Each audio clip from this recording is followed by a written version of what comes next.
Como ven, aquí les pongo la lista de los que han logrado esta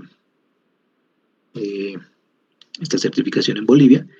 No son muchos, como verán, hay 10 personas, aunque ya no lo he revisado últimamente, este es del anterior semestre todavía. Pero obviamente esta es gente que trabaja en SAFIs, en agencias de bolsa, también creo que Daniel Clark está en el Banco Central todavía, en bancos también, alguno que otro. Estoy viendo ahí algún nombre. Y la idea es que hoy en día hay varias instituciones que obviamente consideran como algo muy valioso que ustedes apunten a este nivel, ¿no? Como verán aquí, como en algunos grados académicos también, ¿no? Hay gente que se pone MSc, hay gente que se pone PhD. El CFA es algo muy reputado en nuestro ámbito. Así que si quieren comenzar, este es un primer nivel. Obviamente nosotros no vamos a revisar en profundidad lo que está acá, sino más bien se los propongo para quienes quieran hacer revisiones más profundas, ¿no? Son 10 áreas de conocimiento para los que quieran conocer un poco más. Les he dejado el nivel 1 en ese link. Y como ven en estas 10 áreas de conocimiento, hay distintos énfasis por niveles, ¿no? En el nivel 1 están ética y estándares profesionales, análisis financiero, todo lo que vamos a ver de estados financieros y análisis financiero está principalmente en esa cuarta área de conocimiento, que es preponderante para el nivel 1, ¿no? Y bueno, en finanzas 2 pasaremos un poquito si llegamos a encontrarnos, finanzas 2 y 3, finanzas corporativas, y claro, los otros son ya para la gente que está más sumergida en la mención de administración financiera, ¿no? Administración de portafolios, derivados, renta fija, renta variable, en fin. Es también un reto porque en algún semestre ofrecí que si ustedes de verdad se comprometen con este ámbito, quieren especializarse, pueden pedirme también exámenes de prueba del nivel 1 en función de lo que vayan revisando en este bloque. Y si tienen buenos resultados, obviamente con mucho gusto les paso el nivel 2 y el nivel 3, ¿no? Cosa de que lleguen bien preparados, con un buen calibre, a querer dar el examen real, ¿no? Cada examen cuesta $1,200, pero algunos incluso dicen es mejor que una maestría porque no tienes que estar asistiendo a clases, o sea, es más autodidacta el tema, ¿no? Es un dossier, si lo descargan, no me acuerdo ya cuántas páginas son, deben ser por lo menos unas 3,000, pero es para la gente que quiere prepararse bastante sobre las herramientas, conceptos y marcos conceptuales de nuestra área. Pero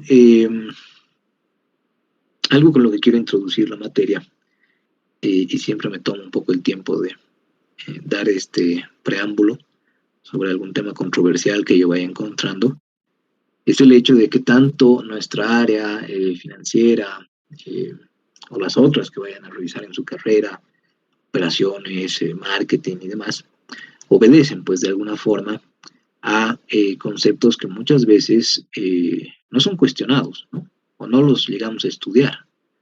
Obedecen a principios y obedecen a líneas de pensamiento que a veces no las interpelamos, las damos por hechas, ¿no? Las damos por sentadas.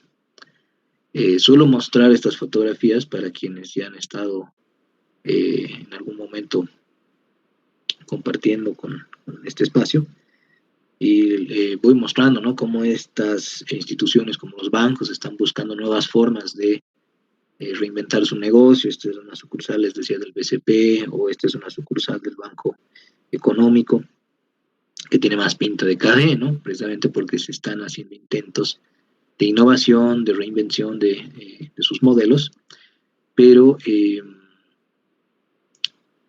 aquí obviamente la pandemia también ha jugado su rol. Varias ofertas se han lanzado con servicios que te van directamente hasta el domicilio, pero hay algo que quiero poner en la mesa, ¿no? Y es que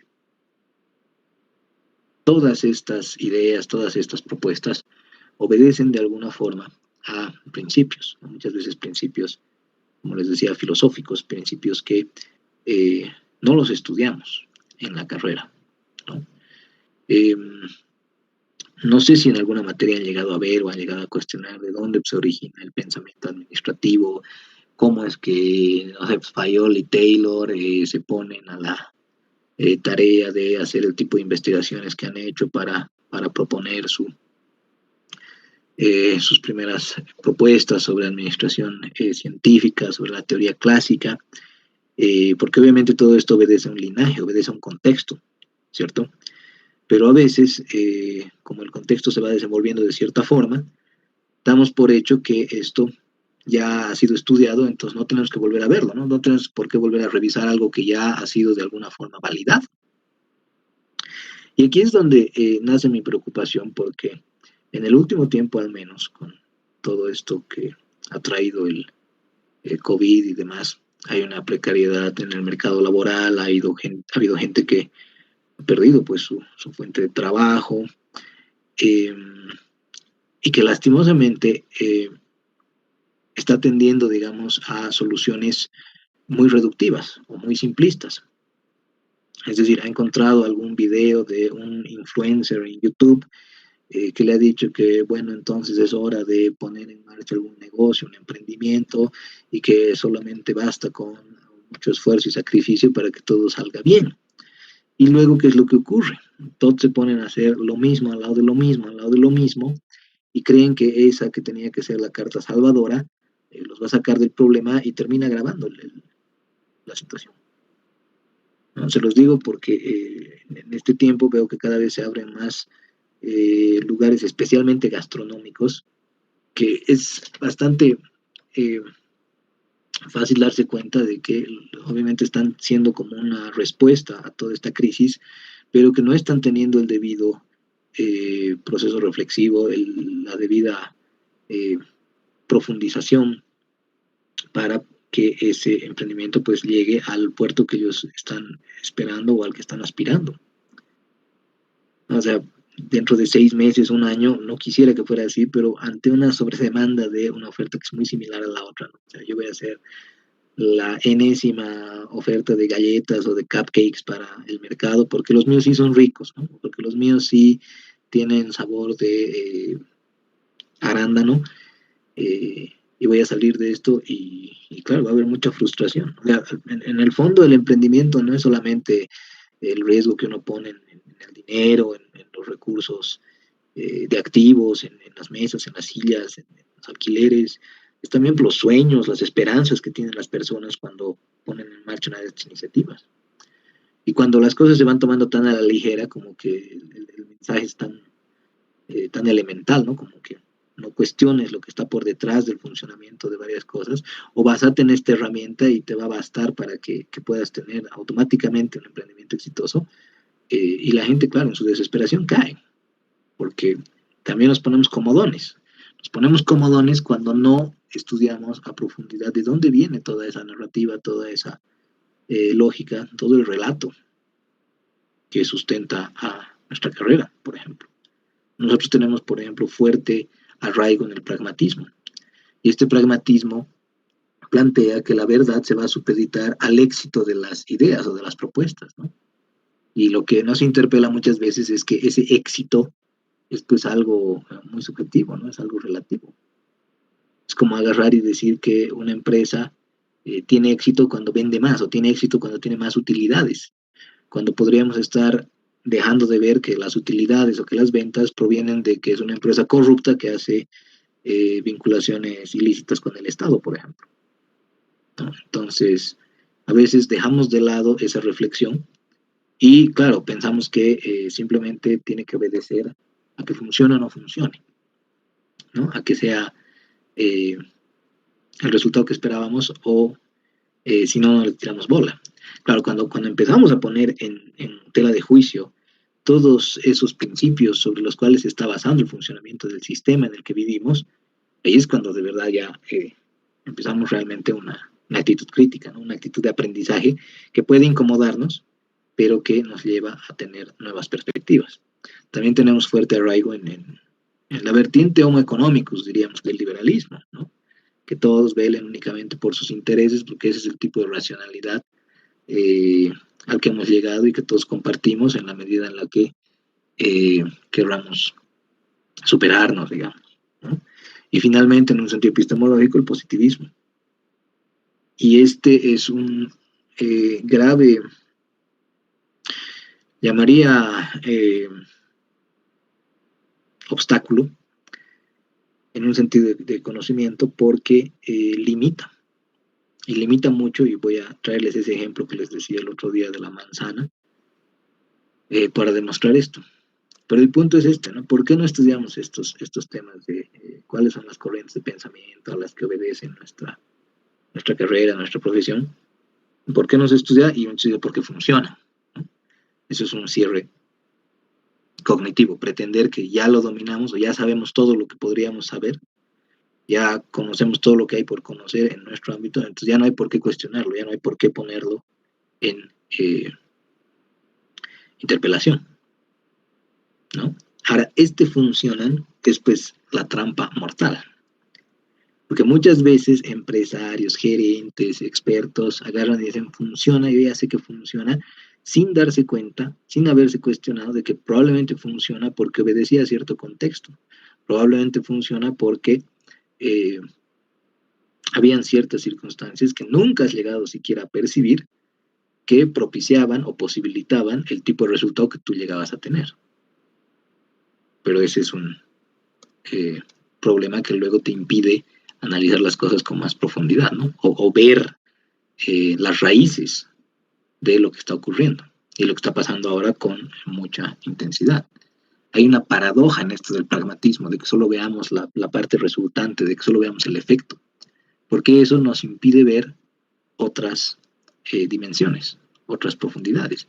Y claro, cuando estamos comodones con el resultado que queríamos, y nos creemos los reyes del mundo, ¿no? Porque pensamos que ya tenemos, lo sabemos todo y que sabemos cómo funciona, y llega una pandemia y o sea, llega a dejar de funcionar esa institución sagrada para el pensamiento contemporáneo, que es el mercado, porque de repente te restringe el mercado y no puede funcionar como funcionaba antes. Resulta que, claro, probablemente no estábamos entendiendo eh, parte vital del funcionamiento del sistema, ¿no? O sea, ahí recién empiezan estas preguntas. ¿Cuán seguro estoy de que entiendo por qué funciona como funciona, ¿no?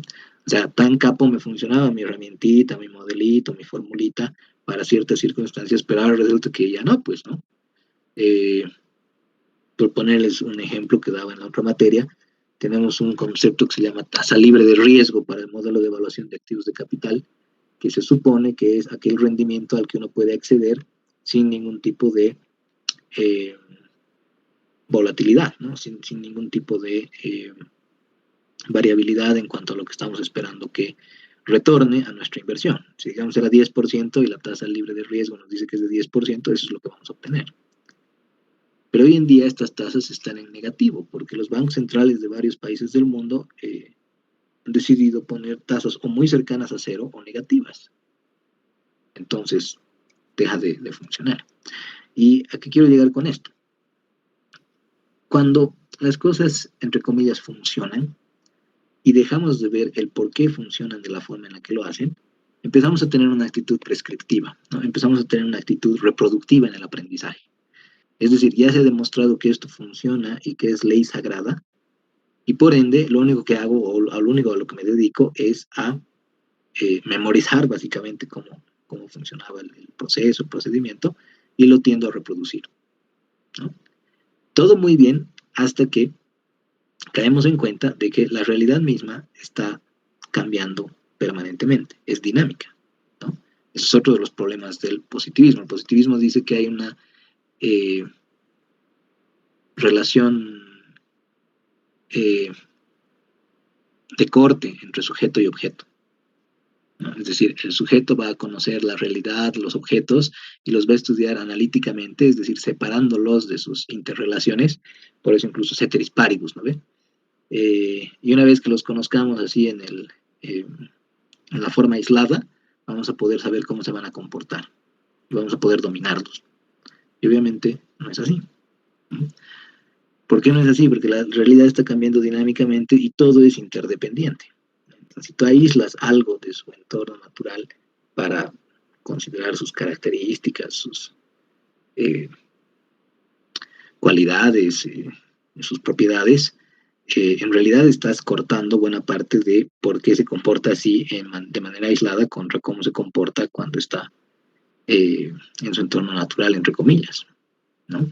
Estos autores lo han estudiado muy bien, especialmente Kuhn, cuando decía, si uno agarra y hace observaciones sobre cierto fenómeno, y las observaciones están teniendo este patrón, como el que estoy poniendo en la pantalla en este momento, uno agarra y dice, ajá, las observaciones se comportan así. Yo voy a crear mi teoría A, y esta teoría A explica estas relaciones. Entonces, científicamente, saltamos de una pata, decimos, qué maravilla, ya sabemos cómo funciona este fenómeno. ¿No? Ya lo hemos gobernado, entre comillas, ya lo hemos dominado. Hay un sentido en el positivismo de dominio muy fuertemente arraigado y en el pensamiento de la modernidad occidental, ¿no? Hasta que, ¿qué ocurre? Pasa el tiempo y como la realidad está cambiando, y claro, el positivismo no se da cuenta de que el propio sujeto que está investigando y está analizando su entorno, al mismo tiempo está incidiendo pues en el entorno, ¿no? O sea, yo no puedo observar algo sin cambiar ese algo mientras lo estoy estudiando, ¿no? Y esto a nivel físico pueden encontrar estudios que lo sustentan. Entonces transcurre el tiempo y todos los puntitos del fenómeno que estaban en ese circulito, de repente aparece un punto aquí, de repente aparece un punto acá, de repente aparece un punto acá y otro punto acá. ¿Y qué es lo que ocurre? Ah, la bacana, tenemos que replantear a esto como le llamaba ciencia normal. Y decía, las ciencias normales son de alguna forma, entre comillas, transitorias. Porque como la realidad es dinámica y va cambiando, poco a poco vamos a tener que buscar ciencias revolucionarias. ¿Cuáles son esas ciencias revolucionarias? Esas ciencias que saben que el fenómeno se comporta de esta forma, como hemos puesto allá, pero que también hay otras que incluso nos parecían atípicas al principio, ¿no? Porque no las habíamos visto, claro, porque no habíamos podido estudiar durante el transcurso del tiempo lo suficientemente extenso. Pero aquí, ¿qué necesitamos? Ya necesitamos otra teoría, ¿no? Una teoría B para que explique esas nuevas observaciones en el fenómeno que estamos viendo. Ahora, ¿cuál es el problema? Llegar a esa teoría B implica salir de la comunidad de este funcionalismo prescriptivo de ya sé cómo funciona, de yo me las sé todas. Es lo que está pasando en muchos ámbitos, ¿no? Incluso en temas contables, la IAS, la FAS, cuando encuentra tantos modelos de negocio digitales donde ya no tienes la capacidad de controlar el activo, porque esa es una de las condiciones para que lo sea un activo, ¿no? Una de las tres condiciones, tienes que tener control sobre ese activo. Cuando ya no lo puedes controlar porque todo es digital, ya es activo, no es activo, ¿no? Y empiezan estos debates porque necesitas otras formas de entendimiento, otras herramientas, otros marcos conceptuales, otras teorías para que tengan un mayor, lo que en epistemología se llama, un mayor potencial explicativo, ¿no? Este potencial explicativo estaba bien, pero para ese contexto, para lo que se conocía hasta ese momento. Luego, como hemos puesto en práctica esta teoría A, resulta que la realidad ha cambiado, pues y ahora necesitamos esta teoría B, ¿no? Entonces, esto es como agarrar y decir que ya hemos dominado a la naturaleza, ya sabemos cómo funciona, así que vamos a seguir nomás con nuestro sistema como lo hemos diseñado en un principio, y sigues destruyendo la naturaleza, expandiendo tus cultivos, quemando el bosque, sigues dañando a los animales, sigues contaminando los océanos, sigues haciendo un montón de barbaridades hasta que la naturaleza se defiende. Si pone un bicho en el murciélago del que se toma una sopa y tienes que cambiar, tienes que repensar, ¿no? Para eso necesitas el otro lado. Para eso necesitas que esto funcional prescriptivo esté como apoyo funcionando transitoriamente mientras las cosas funcionan así, pero al mismo tiempo estás siendo comprensivo y crítico, tratando de entender. Porque ese es el problema de aprender mecánicamente, ese es el problema de aprender de memoria, que solamente es funcional porque ya entre comillas estás muy confiado en que así funciona. Pero solamente cuando vuelves a la idea de entender, a la idea de cuestionar y de en realidad estudiar para aprender y para entender, eh, recién puedes empezar a siquiera rascar las otras formas de eh, explicar y de poder sobrellevar la realidad, ¿no? Esto tiene que ver mucho con ciclos también. O sea, los que se aferran, digamos, al entendimiento luego de mucho esfuerzo y de mucho sacrificio, se ha llegado a entender y a predecir de alguna forma el comportamiento del entorno, de la realidad, entonces todos saltan de una pata, ¿no? Aquí es la entrada, digamos, de la teoría A. Y durante todo este tiempo ya parece que nos volvemos arrogantes, ¿no? Ya lo hemos comprendido, ya lo hemos entendido, entonces ya no hace falta verlo estudiar, o ya no hace falta reflexionarlo, repensarlo. Pero con el transcurso del tiempo pasa lo que muchos le reclaman pues a la academia, que es que la realidad se distancia mucho de la teoría o de lo que ustedes estudian en las aulas. Esto es lo que decimos, ¿no? Teoría y praxis se alejan. Y claro, es porque estas teorías han sido propuestas a través de un esfuerzo además muy importante para ciertos contextos, para ciertos ámbitos. Digamos que en el marco de eh, del capitalismo que entró en vigencia en los 70, el libre mercado y todas las nociones que solemos utilizar eran muy válidas y por ende han derivado en herramientas, en teorías que parecía que eran infalibles porque obedecían a cierto contexto, ¿no? Obedecían a cierta dinámica social, obedecían a cierta eh, hegemonía cultural y durante mucho tiempo había quienes se arrogaban, ¿no? Así se hace y no se hace de otra forma. Y obviamente les funcionaba porque la realidad respondía, pero luego empezaba a decaer esto. ¿Y por qué empieza a decaer? Precisamente porque se necesitan nuevas formas de entendimiento. Este es el ejemplo que les proponía el lunes, ¿no? A un positivista, si se le pregunta dónde está el sabor de la manzana, ¿dónde se encuentra el sabor de la manzana? ¿En la manzana o en el que la degusta? ¿Dónde está el sabor de la manzana?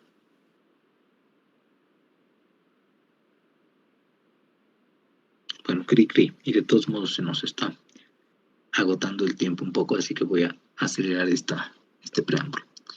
Para el positivista, como les decía, hay separación, ¿no? O sea, el sabor de la manzana va a estar, la manzana, ¿dónde más va a estar? ¿No? Y esa separación tiene que ver con la manera en la que hemos ido estableciendo estas fronteras disciplinares, ¿no? Para querer entender el mundo, para querer investigar y hacer ciencia, hemos ido separando las cosas, hemos ido separando en bloques teóricos, hemos ido haciendo carreras, ¿no? En las universidades, entonces uno tiene biología, el otro estudia química, el otro estudia física, el otro estudia ingeniería mecatrónica, el otro estudia economía, el otro estudia administración y demás, porque cada quien tiene su objeto de estudio, eh, pero los objetos de estudio tratan de separarlo de los demás. ¿Por qué? Porque queremos separarlo para eh, entenderlo con la mayor profundidad, sin darnos cuenta de que en realidad la tendencia actual es que el sabor de la manzana está en el encuentro. ¿No? No puede haber sabor de la manzana sin la manzana, pero tampoco puede haber sabor de la manzana sin las papilas gustativas de este sujeto. Es el encuentro el que propicia el sabor, no la propiedad directa de la manzana, ¿no? Entonces, ¿a qué nos referimos con ello en términos de ciencia? Hay muchas cosas que se estudian de manera aislada o por separado, como si así funcionaran en la realidad, ¿no? Esto en nuestro ámbito es como que queramos estudiar empresas analizando los manuales de funciones o analizando todas las herramientas que tienen por dentro, todos los instrumentos, todos los modelos de trabajo y demás, como si ese fuera nuestro objeto de estudio único, ¿no? Y queremos analizar, por ejemplo, el liderazgo, aislando al líder, digamos, el líder, de el resto de los objetos de estudio que hay. Entonces ahí hacemos, ¿no?, teorías de liderazgo eh, autocrático, del liderazgo liberal, del liderazgo contingencial y demás, como si estuviera separado de los otros. Alguien podría ser muy buen líder, pero porque, les decía la otra vez, es un violento que atemoriza a todos y logra los resultados, logra los indicadores que se ha propuesto, ¿no? Su ejecución presupuestaria, el número de proyectos que ha presentado, el diseño de las eh, infraestructuras, de donde sea que esté trabajando, en fin. Pero no se ve la relación o la articulación, los encuentros de los distintos conceptos. O sea, puede ser que aquí los empleados no lo consideren siquiera un líder. Hay que estudiar en realidad, este es uno de los secretos de la carrera, hay que estudiar eh, los enlazamientos. ¿Cuál es el enlace? Aquí, por supuesto, hay un país, ¿no? En el que está trabajando la empresa, entonces nosotros tomamos decisiones muy complejas a partir de las interacciones de todo esto. Y hay que analizar no solamente cómo se comporta cada quien de forma separada, sino en sus propios ámbitos de articulación, en cómo están planteados, eh, cómo están funcionando en, de manera conjunta. Y eso es algo que hemos empezado a abandonar. Entonces, ese es el propósito de todo este cuestionamiento, ¿no? De las sobresimplificaciones, de los reductivismos que hemos tenido para llegar a pensar de que poner el emprendimiento nos va a salvar de todo, ¿no? O sea, hay que salir de lo que estamos imaginando para tratar de entender mejor. Hay que, en este momento, por ejemplo, considerar propuestas de, como estudia Rigi, cómo se han dado los ciclos de acumulación de capital a lo largo de la historia, porque puede ser que gracias a eso estemos teniendo los resultados, entre comillas, de lo que tenemos hoy. Es por eso que cuando venimos acá a la universidad, hay distintas pues formas de interpretación. Hay quienes que dan por perdida la posibilidad de que puedan aprender algo en la universidad, porque claro, sus objetivos, sus propósitos, sus intenciones son otros, ¿no? Hay quienes vienen a realmente comprender, hay otros que vienen a hackear o evadir, ¿no? A encontrar el camino más fácil, porque alguien les ha dicho que tenían que tener un título y los han obligado. Claro, así, obviamente, eh, es perfectamente explicable por qué se comportan como se comportan, ¿no? O sea, no podemos reclamarle a alguien que ha sido obligado a cursar una carrera, ¿por qué? Porque el otro le ha dicho, obviamente va a preferir hacer la versión más eh, expedita, ¿no? Hay otros que quieren aprender para ellos mejorar y hay otros que quieren aprender para hacer la mejor versión de ellos mismos y ponerla al servicio del resto. Hay otros que tienen convicción de lo que están defendiendo y hay otros que parece que tienen la convicción, pero en realidad es mera apariencia. Y hay otros que se tragan todo lo que les dice el que está enfrente porque les ha dado alguna, no sé, trayectoria profesional. Es por eso que les decía el otro día que a mí no me gusta eso porque por último no tendría que importar quién es, de dónde viene ni por qué está ahí, sino más bien la capacidad sustentativa del contenido de verdad de lo que dice, ¿no? Entonces hay otros que anotan y repiten exactamente todo lo que les ha dicho la persona y hay otros que lo ponen en reflexión. Entonces tenemos diversidad de perfiles y por eso es que se atiende de distinta forma a las intenciones y a los objetivos de cada quien. Y ahorita es un momento importante para reflexionar todo esto porque tenemos a las propias universidades teniendo discursos como este, ¿no? O sea, imagínense esto, estudiando con nosotros te darás cuenta que tener éxito financiero como el del lobo de Wall Street no es ficción. O sea, ¿qué mensaje le estás dando a los futuros profesionales? Sé delincuente, ¿no? El lobo de Wall Street es un tipo que está en la cárcel mucho tiempo porque obviamente un criminal ha estafado a un montón de gente. Sin embargo, alegremente se da este discurso como publicidad, eh, así, dando el dinero, ¿no? O estos titulares que cada vez nos acompañan más. ¿Por qué empiezan a temblar, diría, las formas de funcionamiento de todo lo que vamos a estudiar y revisar y demás? Porque claro, Es un momento de la historia en el que, a partir de un análisis epocal, eh, estamos teniendo la necesidad de repensar muchas cosas, ¿no? Aquí, por ejemplo, pueden ver cosas como esta, ¿no? Un niño surcoreano de 12 años gana un montón de plata, pero si ustedes ven la noticia, consigue efectivamente una ganancia del 43%, invirtiendo los $22.400 de ahorros de sus padres, pero ¿en qué se ha basado? ¿No? Aquí está. Porque creyó a un experto que decía en la televisión que esto era una oportunidad que se da una vez en la vida. No está mal que el tipo gane plata, el punto es si realmente está entendiendo por qué la está ganando y si está pudiendo analizar todos los riesgos en los que está incurriendo. A la primera vez le ha salido bien, por eso cree que es gran Rey Midas, ¿no? Gran empresario, gran esto, gran otro. Entonces es nomás un momento en la historia donde esto vuelve a ser válido, ¿no? Cuidado, hombres de acción, esos que llaman solamente a actuar, solamente a la praxis, solamente a hacer, ¿no? Sin ningún tipo de reflexividad, dan por sentado que hay un mercado, dan por sentado que hay un montón de situaciones. Cuidado, hombres de acción, porque pueden estar siendo víctimas de los hombres de pensamiento. Y esos hombres de pensamiento probablemente vean cositas un poco más profundas de las que están siendo eh, compartidas. Bueno, ya se verá un poco al final, quería revisar algunos temas más, pero ya no nos ha dado el tiempo. Vamos a dejarlo ahí para que ustedes, si les ha llamado la atención o si les ha dado curiosidad, puedan eh, comentar algo el miércoles. Y si no, vamos a dar ya inicio a nuestro contenido con esa lectura del capítulo 1 del libro de López. No sé si hay alguna consulta, comentario por ahora. Día lunes tenemos feriado, así que directamente nos veríamos el miércoles. Adelante, creo que alguien ha activado su micrófono.